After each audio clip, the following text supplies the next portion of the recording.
Hello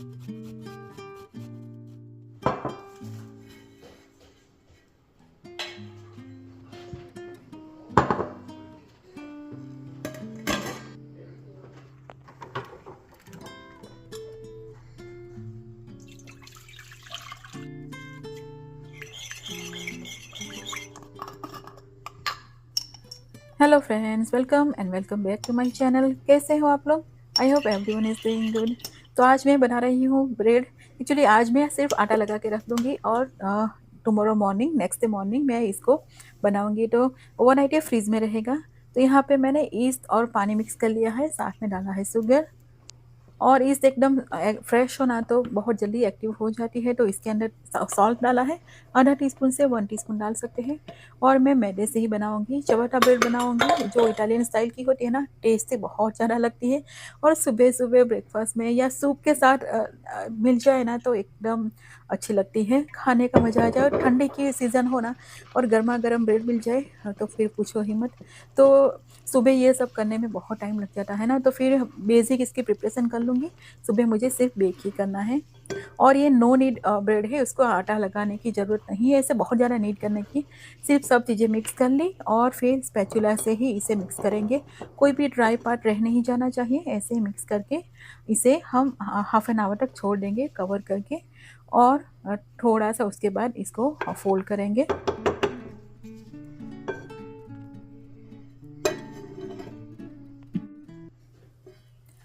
और half an hour के बाद देखते हैं तो कुछ हालत ऐसी होती है, थोड़ा सा फूलना स्टार्ट हो गई है। वेदांत को बहुत ज़्यादा पसंद आती है ऐसी चीज़ें। वो अपने फ्रेंड्स लोगों के साथ बाहर खाने के लिए बहुत जगह पे जाता है, तो हमें भी बोलता है कि इस तरह की ब्रेड अच्छी लगती है। वैसे हम लोगों को इतनी ज़्यादा ब्रेड में डिफरेंस पता नहीं चलता था जब हम यूएस आए थे। वेदांत जब बड़ा होने लगा और बाहर जाने लगा ना, तब से हमें बहुत सारी चीज़ें यहाँ की पता चली, जो पहले इतनी ज़्यादा पता नहीं थी। तो सिंपल फोल्ड करेंगे, हाथ से करेंगे ना थोड़ा सा स्टिकी होता है ना आटा, तो हाथ से भी कर सकते हैं, पर थोड़ा सा पानी लेके क्या करना है, एक तरफ से लेके दूसरी तरफ इसे फोल्ड ही करना है, कुछ करना नहीं। हाथ हल्का सा वेट कर लो, या फिर स्पैचुला से इस तरह से करेंगे ना तब भी इनफ हो जाएगा। तो स्पैचुला भी थोड़ा सा स्टिक होने लगा ना, तो मैंने क्या किया, पानी में थोड़ा सा इसे डीप कर लिया ताकि ये इजीली हो जाए। 20 टू 30 मिनट्स इसे छोड़ देंगे और सेम प्रोसेस रिपीट करेंगे। तो मैंने 2 टाइम्स इस तरह से फोल्ड किया है। आप चाहो तो 3 टाइम्स भी कर सकते हो। तो 2 टाइम में भी रिजल्ट मुझे अच्छा मिल गया था।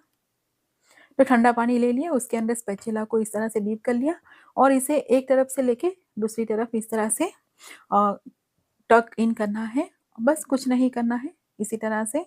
और ऑलरेडी सॉफ्ट होना स्टार्ट हो गया है ये।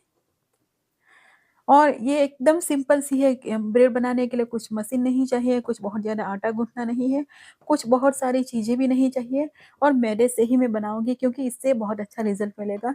ऑल पर्पज़ फ्लावर से ही, मैं व्हीट के फ्लावर से मैंने कभी ट्राई नहीं किया। कोई-कोई ब्रेड ऐसी होती है ना जो व्हीट के आटे से बनाओ तो उसका फ्लेवर इतना अच्छा नहीं लगता। तो बस इसको मैं अच्छे से रैप कर लूँगी ताकि एयर अंदर ना जाए, क्योंकि ये जाएगा फ्रिज के अंदर।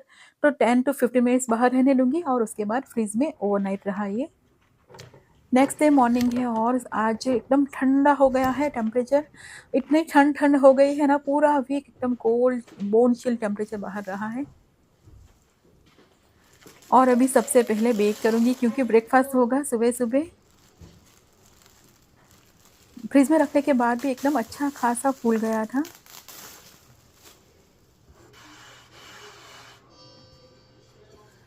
और यहाँ पे वुडन बोर्ड पे अच्छा खासा मैंने ड्राई आटा लगाया, क्योंकि ये बहुत ज़्यादा सॉफ्ट है ना आटा, तो फिर स्टिक हो जाएगा। और हाथ से इसे थोड़ा सा आटा ले लीजिए ताकि ये इजी हो जाए हैंडल करना, अदरवाइज़ पूरा स्टिक हो जाएगा। और इसे यहाँ पे कुछ नीड नहीं करना है, सिर्फ थोड़ा सा कलेक्ट करके एक शेप जैसा देना है।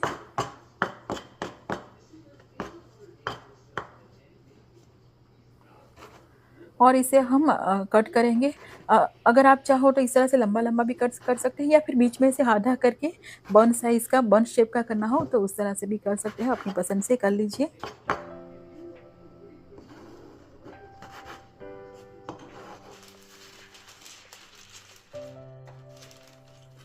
और पार्चमेंट पेपर यहाँ पे रख दिया है, उसके ऊपर रख देंगे ताकि ये ट्रे के साथ स्टिक ना हो जाए।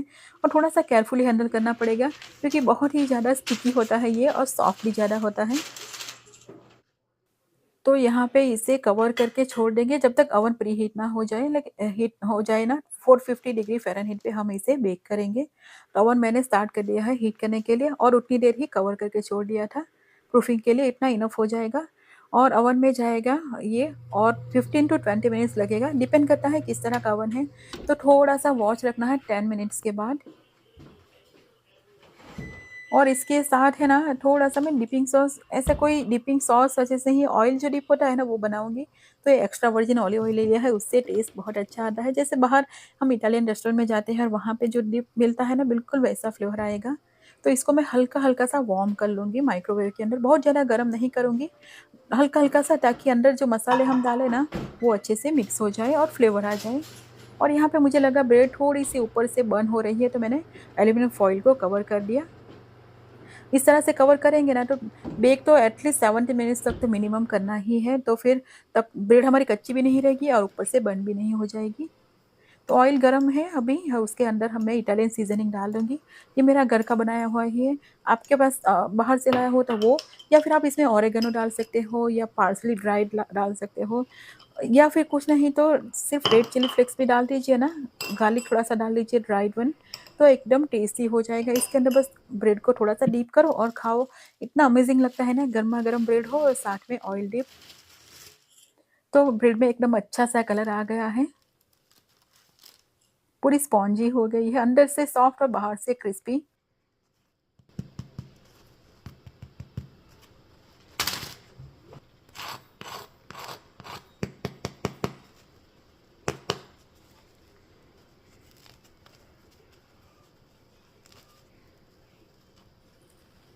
एकदम सही बनी थी। एक तो ऑल पर्पस फ्लावर है ना तो ब्रेड अच्छी ही बनती है मोस्टली उससे। और कुछ करना है नहीं, एकदम सिंपल तरीके से, अगर बहुत ज़्यादा बेकिंग पसंद ना हो और करते भी ना हो ना, तब भी ये ब्रेड अच्छे से बन जाती है। तो शेप अपनी पसंद के हिसाब से बन का भी दे सकते हो ताकि सैंडविच बनाने के लिए भी यूज़ कर सकें। बस सिंपल सा इसमें डीप करके खाना है और साथ में 1 कप चाय मिल जाए या फिर कॉफ़ी मिल जाए तो एकदम सही हो जाता है। ठंडी-ठंडी सीज़न में एकदम गरमा-गरम फ्रेशली बेक्ड ब्रेड का आज हमारा एकदम यम्मी सा ब्रेकफ़ास्ट था।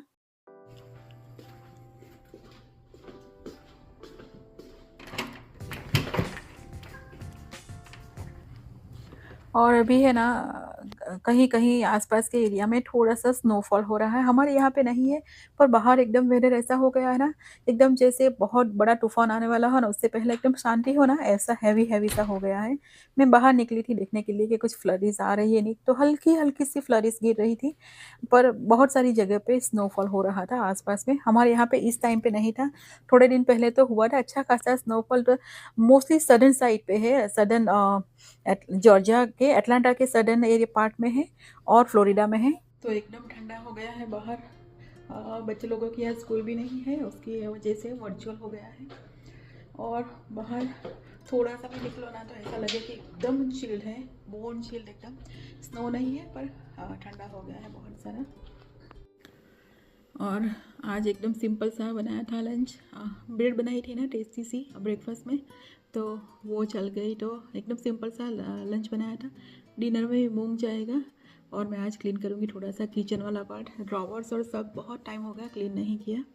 अभी तो शांति से बैठी हूँ, बाहर का कुछ काम करना है नहीं, बच्चे लोग भी अपने में बिज़ी है, तो थोड़ा बहुत किचन क्लीनिंग का काम हो जाएगा। बाहर जाना नहीं है ना तो फिर घर का काम हो जाएगा। तो पूरा ये स्टॉर्म पास हो रहा है सदर्न साइड में, हमारे यहाँ पे थोड़ा बहुत ही है, बाकी फ्लोरिडा और अदर दैट साइड पे भी स्नोफॉल हुआ था अच्छा खासा इस टाइम पे।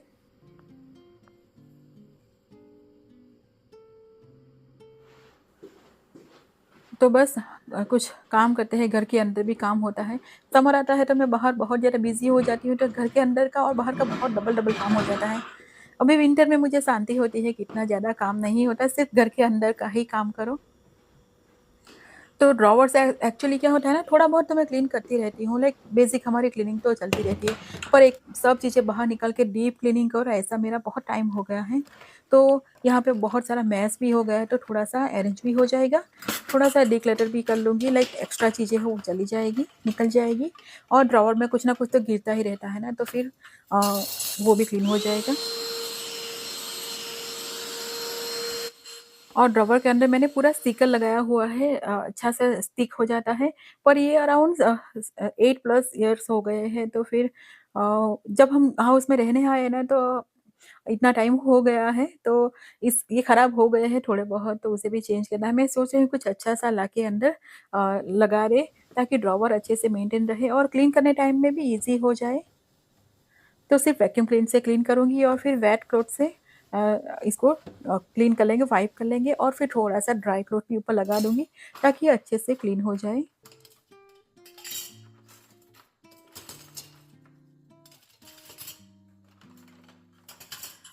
और हमारे पास छोटी-बड़ी डिफ़रेंट चीज़ों के लिए अलग-अलग इतनी सारी कटलरीज़ होती है ना घर के अंदर, तो कभी-कभी कोई चीज़ें चाहिए होती है रेगुलर यूज़ में, कभी नहीं चाहिए होती है। तो जो रेगुलर यूज़ में चाहिए या फिर फ्रीक्वेंटली चाहिए, ऐसी चीज़ें मैं यहाँ रखूँगी, बाकी की सब चीज़ें मैं अलग साइड रख दूँगी। जब चाहिए वो तभी निकाल के उसे यूज़ कर लेंगे, तो थोड़ा ईज़ी रहता है मेंटेन करना। यहाँ पे डिनर में बनाऊँगी मूँग, तो मूँग को मैंने प्रेशर कुक करने के लिए रख दिया है, ताकि सिंपल सा तड़का लगाएँगे और साथ में जाएगी रोटी। बस स्पैचुला को अलग रखूँगी, स्टेनलेस स्टील वाले, फिर ये वुडन वाले हो गए और ये सब अलग-अलग कर दूँगी। वैसे ये ड्रॉवर का जो ऑर्गेनाइज़र है ना, वो इतना अच्छा है नहीं, मेरे स्पैचुला इतनी अच्छे से नहीं आते। मुझे लगता है मुझे होम गुड्स से कुछ अच्छे से ऑर्गेनाइज़र्स लाने पड़ेंगे, पर अभी जो है उसी में मैनेज कर लेंगे। सो इस ड्रॉवर वाला पार्ट है ना, यहाँ पे खड़े रह के मैं कुक करती हूँ मोस्टली। राइट हैंड वाले जो होते हैं उन लोग को इस तरह के एरिया में ही ज़्यादा कंफर्टेबल रहता है, तो मेरे मसाले बॉक्सेस और ऐसी चीज़ें इस ड्रॉवर में रहती है। तो ये रेगुलर मसाला हमारे इंडियन स्टाइल का मसाला बॉक्स है। ये छोटा वाला है, उसमें खड़े मसाले सभी है। थोड़ा-सा छोटा पड़ रहा है साइज़ में, पर मैं सोच रही हूँ जब इंडिया जाऊँगी नेक्स्ट टाइम, तो थोड़ा-सा बड़ा बाउल्स वाला लाऊँगी, ताकि खड़े मसाले अच्छे से स्टोर कर पाएँ।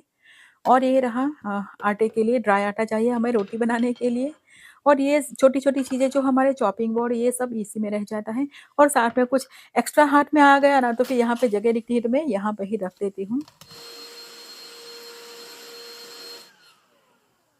और छोटी-छोटी चीज़ें करते-करते कितना अच्छा खासा अंदर आ गया कचरा। वैसे तो दिख भी नहीं रहा था कि अंदर कुछ इतना ज़्यादा कचरा है। छोटा-छोटा पार्टिकल्स होते हैं ना, वो जमा हो ही जाते हैं।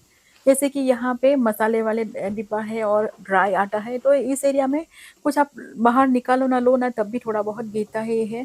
जितना भी ट्राई करो थोड़ा बहुत तो गिर ही जाता है। वैसे मैं क्लीन करती हूँ जब दिख जाए ना कि गिर गया है तभी, पर जमा तो थोड़ा दिन में हो ही जाता है। तो इसको मैंने वेट क्लॉथ से भी क्लीन कर लिया और ड्राई क्लॉथ से भी थोड़ा-सा क्लीन कर लूँगी। वुडन के सभी है ना, तो फिर इतने ज़्यादा पॉलिश भी नहीं है, हमारे ड्रॉवर्स है ना वो, तो अच्छे से ड्राई करना पड़ता है इसे।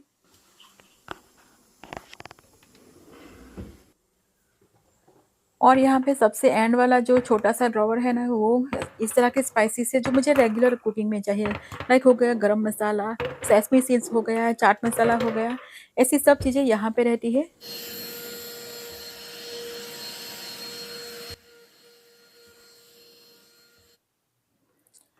तो सब चीज़ें यहाँ पे ऐसे ही रख दूँगी। ये सब मेसन जार्स है, एकदम छोटी-छोटी वाली है, तो बहुत सालों से है। जब हम अपार्टमेंट में रहते थे ना, तब से मेरे पास है ये। और ये वाला ड्रॉवर सब पे बेकिंग के लिए जो चीज़ें चाहिए या फिर ज़िप लॉक्स चाहिए, ये सब चीज़ें यहाँ पे रहती है।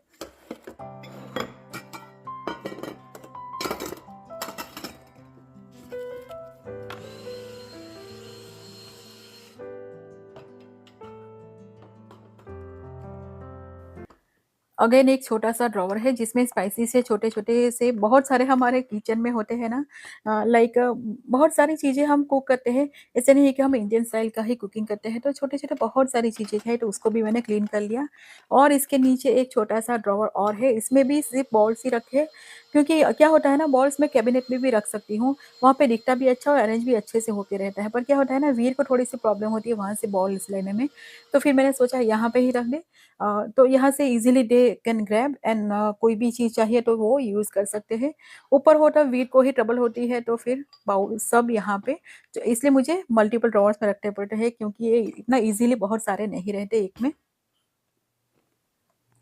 बस ये एरिया क्लीन करना है और फिर कटलरी वाला एक एरिया है जो बहुत ज़्यादा मैश हो गया है।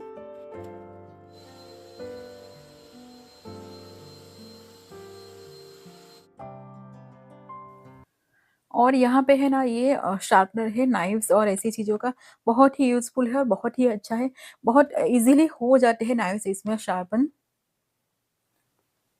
तो ये वाला जो ड्रॉवर है ना वो सबसे ज़्यादा बेस्ट रहता है क्योंकि इसके अंदर स्पून्स हो गए, फ़ॉर्क्स हो गए, सब चीज़ें यहाँ पे रहती है। तो यूज़ भी बहुत ज़्यादा होता है, जितना यूज़ ज़्यादा होता है ना उतना मैश भी ज़्यादा होता है। तो यहाँ पे मेरे सब मेज़रिंग स्पून्स भी हो गए, बटर नाइफ्स हो गए, स्पून्स रेगुलर वाले हमारे, फिर इस तरह के फ़ॉर्क्स हो गए, बाकी के स्ट्रॉज़ और छोटी-छोटी चीज़ें जो चाहिए ना वो भी यहाँ पे रहती है। तो ये वाला अच्छा है वैसे तो, पर अच्छे से मैनेज करना पड़ता है। और ये नाइफ़ मैंने मँगवाई थी सब सिलेंडर और जब सब चीज़ें कट करने के लिए, पर बिल्कुल भी यूज़फुल नहीं है। जो भी चीज़ें हो ना वो उसमें स्टक ही हो जाती है, तो कट करो ईज़ी हो उससे ज़्यादा इसे क्लीन करना होता है। और यहाँ पे सूप की स्पून्स हैं वो भी मैंने रख दी है। तो अरेंज हो गया हमारा ये, और सबसे नीचे वाला बड़ा-सा ड्रॉवर है उसमें मेरा ब्रेड और ऐसी चीज़ें रहती है जो बाहर से लाया हुआ होता है। और यहाँ पे मैंने सोचा मैं सबसे पहले सब्ज़ी बना लूँ। रोटियाँ तो गरमा-गरम बनाऊँगी जब खाना होगा।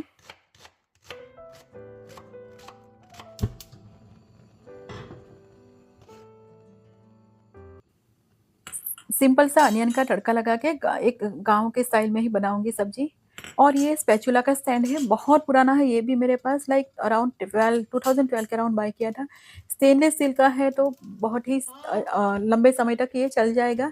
तो इस तरह का स्टैंड होना तो फिर हमें स्पैचुला रखने में आसानी हो जाती है। मुझे हैबिट हो गई है इस तरह से, तो स्टेनलेस स्टील का बहुत ही यूज़फुल हो जाता है। लाइट वेट है एकदम। सिंपल सा तड़का लगाया है, अजवाइन और जीरा मस्टर्ड सीड्स डाल के, करी पत्ता डाल दिया है, रेड चिली और हींग डाला है। साथ में यहाँ पे टर्मरिक, गार्लिक और जिंजर को क्रश करके डाला है। छोटा-सा अनियन यहाँ पे डालूँगी और इसको थोड़ा-सा बहुत ज़्यादा नहीं, हल्का-सा ही कुक करूँगी। और टोमेटो डाल के मैंने यहाँ पे मूँग को प्रेशर कुक कर लिया था। पानी डाल के इसको बॉयल करके अच्छे से थोड़ी देर रहने देंगे। 2 टेबलस्पून इसमें जाएगा दही का गाढ़ा वाला पार्ट। बस इसमें गरम मसाला थोड़ा-सा डालेंगे और हमारे रेगुलर मसाले, रेड चिली पाउडर और ये सब डाल के थोड़ा-सा पानी एडजस्ट करके अब 10 से 15 मिनट तक इसे अच्छे से लो फ्लेम पे कुक होने देंगे, तो बहुत ही टेस्टी लगता है। ज्वार की रोटी के साथ ये मूँग बहुत यम्मी लगता है। तो अभी क्या हुआ है ना कि बच्चे लोग मैसेज आया स्कूल में से कि कल भी छुट्टी है, क्योंकि छुट्टी इन द सेंस वर्चुअल है बच्चे लोगों का। तो वीर कुछ ज़्यादा ही खुश हो गया है और अभी उन लोगों को डिनर नहीं करना है, उन लोगों को खाना है फ्रूट्स। तो वीर के लिए ब्लूबेरीज़, वेदांत के लिए स्ट्रॉबेरीज़ जाएगी।